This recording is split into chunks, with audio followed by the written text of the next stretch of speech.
So Jack says, and this is a paraphrase, you can pick it up from his original paper, what do I want to improve? Why do I want to improve it? What might I do to improve it? And there could be a variety of ways there. How will I know it's improved? What data will let me know that things are better than they were before? And what resources will I need?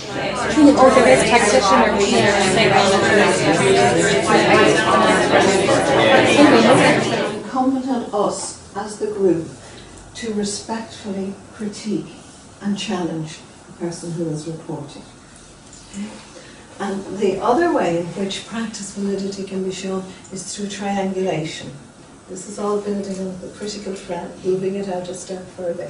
Triangulation means looking at different perspectives of what you have done and trying to establish validity by asking those various perspectives.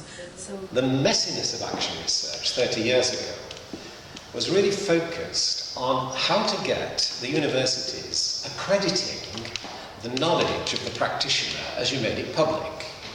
And so those questions, which I started to bring in, because this was the very first question I asked, I still remember it. 4th of September 1967, my very first lesson at the East End of London, I went back home after my first lesson feeling dreadful, and I was saying, I've got to do this better. It was a disaster. I was teaching science, but, the kids clearly didn't understand me. And I had to ask, how do I improve what I'm doing? Research without critically reflecting on what you're doing and on your thinking.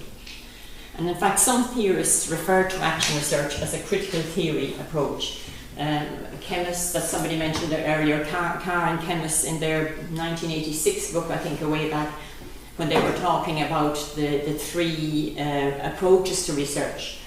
The positivist one, the interpretive approach, and then they call the third one the critical theory approach, which is an action research approach. So our standards are embedded in these ethical values, therefore NEARI participants are expected to commit to engaging in a respectful manner with one another and in all references to NEARImeets and discussions, abiding by all child protection guidelines and protecting the identity of people and institutions. Is that okay with everybody? Mm-hmm. Okay, and if it's not, you know what, we can tweak it if you feel there's something amiss with our ethical statement. It's kind of for us all, really.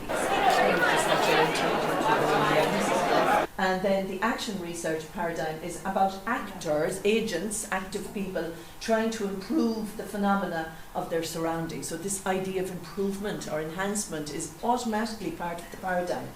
And this isn't obviously, if I'm talking about my research and my study into my practice, then of course I have to use I, But and that's the hard one to get across to people, because people have an inbuilt idea sometimes of what research is. The relationship between practices and the practice architectures that enable and constrain them is like the dialectical relationships between a river and its bed and banks.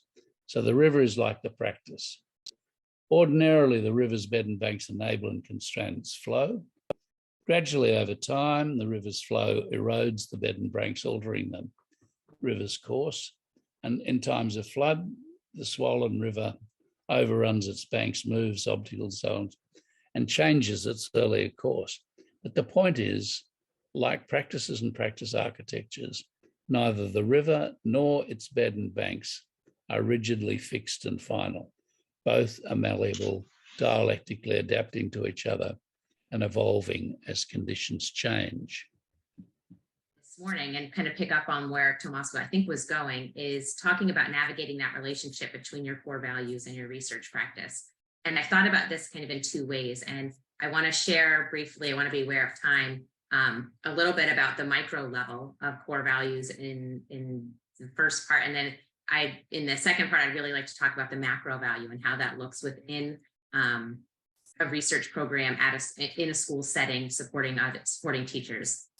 So briefly, I've been teaching action research as part of our capstone experience for our graduate students for about a decade. And about 5 years ago, I traveled to Vermont to attend an ALARA conference where I was there to talk about action research and doctoral work. And I serendipitously attended a session with Jack Whitehead and Jackie DeLong on living educational theory, which I didn't really know much about.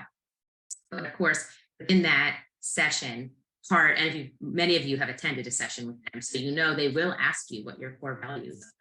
And so that question kind of came around, and I was embarrassed that I really didn't have a good handle on what my own core values were as an educator, as a researcher, in this space. And so I left that conference with the idea that this might be a missing piece of the puzzle that I needed to figure out. I'd been an action researcher for a very long time, but somebody coming to me with that question felt really important.